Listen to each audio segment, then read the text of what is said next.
अस्सलाम वालेकुम फ्रेंड्स, आज की वीडियो में आपको मैं हकीकत बताने लगा हूँ। इससे पहले किसी भी चैनल ने आपको ये मालूमात नहीं दी। थोड़ी सी कड़वी होगी लेकिन चूंकि सच्चाई है इसलिए आपको जानना ज़रूरी है। सारी बातें मैं साफ साफ आपके सामने रखूँगा। उम्रा के हवाले से जो लोग इस पूरे साल में उम्रा की अदायगी करना चाहते हैं और उम्रा खुलने का इंतज़ार कर रहे हैं, और पूरे सबूत के साथ आपको बताऊँगा कि उम्रा निज़ाम में बड़ी तब्दीली, नई पॉलिसी, सख्त कवानीन, महंगा उम्रा। देखिए, एक तो सबसे पहले ये होगा, जैसे ही उम्रा वीज़े ओपन होंगे सबसे पहले तो कंपनीज पर काफ़ी ज़्यादा सख्तियाँ की जाएंगी।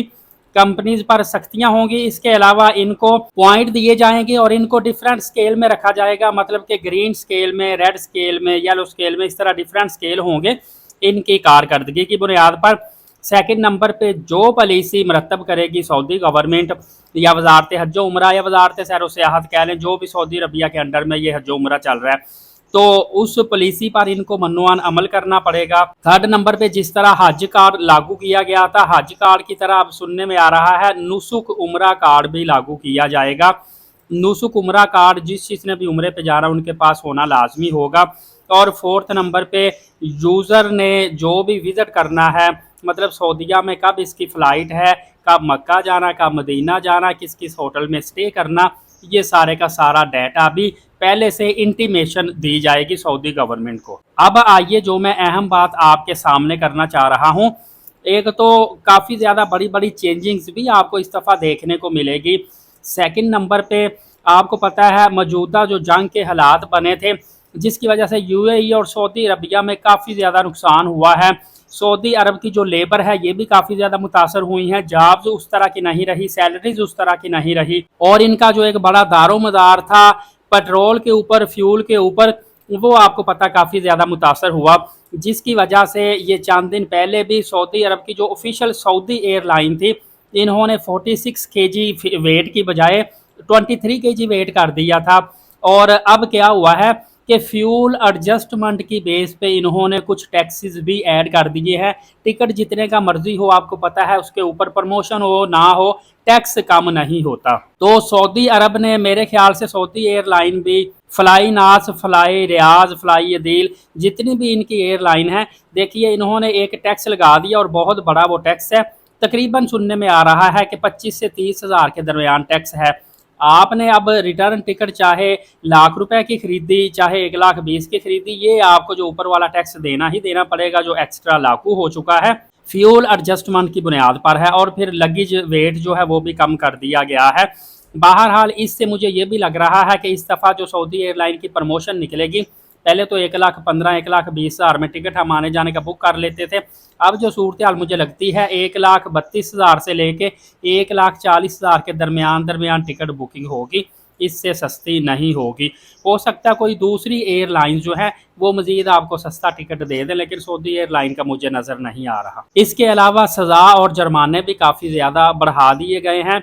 मतलब आप कोई वायलेशन करते हैं या ओवर स्टे होते हैं किसी भी किस्म के मसले पे, आपको सज़ाएँ और जुर्माने काफ़ी ज़्यादा होंगे। अब एक और बात आती है कि सऊदी अरब में पहले हम क्या करते थे, पहले तो ना प्री होटल बुकिंग की ज़रूरत होती थी।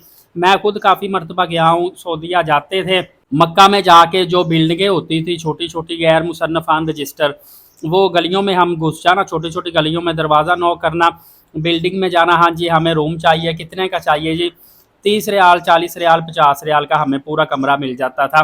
और इसी तरह शेयरिंग, अच्छे होटलों में मैं जो शेयरिंग बेड लेता रहा हूँ 15 रियाल में लेता रहा हूँ। सिर्फ 1.5 साल पहले की बात है, ज़्यादा पुरानी बात नहीं है। लेकिन अब क्या हुआ है कि अब गैर मुसन्नफ़ शुदा होटलों की बुकिंग ही नहीं हो सकती, और फिर नुसुक से रजिस्टर्ड होटलों की आप पहले से बुकिंग करवाएंगे, उसके बाद आप उम्रा के लिए अप्लाई कर सकते हैं।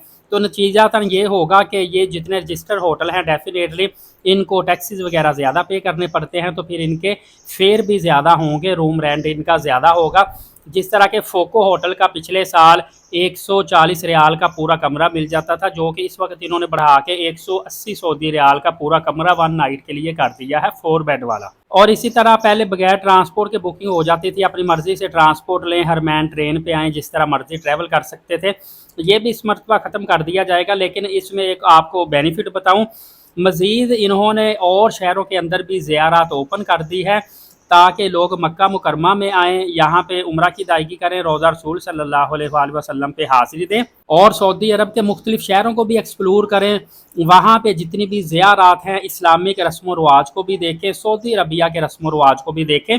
और ये एक और काम करने लगे हैं कि अब उम्रा पैकेज के अंदर ज़ियारात को इंक्लूड कर देंगे और कुछ ज़ियारात ऑप्शनल होंगी, कुछ ज़ियारात लाजमी तौर पर होंगी। मज़ीद इसके अलावा उम्रा ज़ायरीन की शिकायत में कमी आएगी। पहले क्या होता था कि उम्रा ज़ायरीन थके हारे एयरपोर्ट से इतना लंबा ट्रैवल करके 8 से 10 घंटे, जद्दा एयरपोर्ट से भी आपको पता है कि मक्का तक आने पे भी सफ़र लगता है। उसके बाद जब ये होटलों पे जाते थे, होटलों में इनको कमरे नहीं मिलते थे। मोस्टली जो होटल रिसेप्शनिस्ट मदीर होते थे वो कहते थे भाई आप अपना सामान इधर साइड पे लगा दो, पहले उम्रा की अदायगी कराओ, उसके बाद हम आपको कमरा अलाट करेंगे, अभी कमरा खाली नहीं है। तो जिस उम्रा ज़ाहिर ने बेचारे ने होटल में आते ही जिसके माइंड में होता था कि हमें फौरी कमरा मिल जाएगा, वहाँ पे घंटा 2 आराम करके फिर उम्रा की अदायगी के लिए जाएंगे, उनको सामान अल्लाह ताला के आसरे पे छोड़ के, क्योंकि कीमती सामान होता था, जब बंदा नया नया आता है उसके पास रियाल पैसे भी काफ़ी ज़्यादा होते हैं, तो वो छोड़ के उम्रा की अदायगी के लिए चला जाता था। पहले थका हारा और ऊपर से फिर 4 से 5 घंटे उम्रा की अदायगी पे लगने, बहुत ज़्यादा थकावट हो जाती थी। बाज़ औक़ात वापस आने के बावजूद भी उसको कमरा नहीं मिलता था। तो बेशुमार वहाँ पे वज़ारत हज उम्रा के दफ्तरों में शिकायत दर्ज हुई थी। सबसे ज़्यादा पाकिस्तानी और इंडियन की शिकायत थी कि हमारे साथ ट्रैवल एजेंट ने जी फ्रॉड कर लिया है, हमें अभी तक कमरा नहीं दिया जा रहा, या कहते थे हमें होटल जो कोई और नाम लिखा हुआ है हमें सिमिलर होटल दे दिया, अच्छा होटल नहीं दे दिया। इस तरह के मसले मसाइल आए थे। इसी वजह से भी सऊदी वजारत ने एक्शन लिया था और पहले आपको होटल बुकिंग, वो भी रजिस्टर शुदा, और ट्रांसपोर्ट बुकिंग करवानी पड़ती है, उसके बाद आप उम्रा वीज़ा अप्लाई कर सकते हैं। दोस्तों इसी तरह एयरपोर्ट पॉलिसी भी आप जान लीजिएगा, क्योंकि एयरपोर्ट कवानीन में भी कुछ तब्दीलियाँ पिछले साल की रूनुमा हुई हैं। हो सकता है कुछ तब्दीलियाँ इस मरतबा भी कर लें, जिसमें सबसे बड़ी तब्दीली ये की गई थी कि अब आप मेडिसन जो रूटीन वाइज खाते हैं वो आपको डॉक्टर के प्रेस्क्रिप्शन के मुताबिक लिखवा के, उसके बाद बेहतर है फार्मेसी से उतने दिनों के हिसाब से जितने दिन आप जा रहे हैं मेडिसन निकलवाएं और उसका बिल भी साथ रखें। और इसको मज़ीद आप अप्रूवल करवानी पड़ती थी ऑनलाइन, सऊदी अरब ने जो एक ऐप दी हुई है उसके थ्रू, और अगर अप्रूवल आती थी तो फिर आप मेडिसन लेके जा सकते हैं। अदरवाइज़ आपको पता काफ़ी ज़्यादा सख्ती है, ऊँग आने वाली, नशावर अद्वियात डिफरेंट किस्म की, और इसके अलावा आप मज़ीद क्वांटिटी बहुत ज़्यादा किसी भी चीज़ की, अगर कोई चीज़ अलाउ है उसकी क्वांटिटी बहुत ज़्यादा लेके जाते हैं, उसके लिए भी आपको मसला पेश आ सकता है। इसीलिए नस्वार की भी एक लिमिट होती है, सिगरेट के डंडे लेकर जाने की भी लिमिट होती है, पावर बैंक की कितनी कैपेसिटी है, मोबाइल चार्जिंग वाला वो जो लेकर जाने की भी लिमिट होती है। इस तरह बेशुमार चीज़ों की लिमिटेशन है। इवन कि आप जो करेंसी लेके जाते हैं उसकी भी लिमिट है। आपको ये सारे कवानीन वगैरह सुनने होंगे, पढ़ने होंगे, इस पर अमल दरामद करना होगा, क्योंकि जहाँ पे सऊदी अरब आपके लिए मज़ीद फैसिलिटीज़ प्रोवाइड कर रहा है वहाँ पे काफ़ी सख्तियाँ भी की जा रही हैं। मैं इस हवाले से आपको गाहे बगाहे अपडेट करता रहूँगा। आपने एलीट साकिब यूट्यूब चैनल को सब्सक्राइब रखना है और लोगों का भला करने के लिए उन तक वीडियो ज़्यादा से ज़्यादा शेयर भी करनी है, ताकि उनकी भी रहनुमाई होती रहे। नमाज कायम करें, नबी पाक सल्लल्लाहु अलैहि वसल्लम पे रोज़ाना कसरत से दुरूद पाक भेजा करें और कुरान पाक की तिलावत करते रहा करें। अगली वीडियो में मिलेंगे, इजाज़त दीजिएगा। बहुत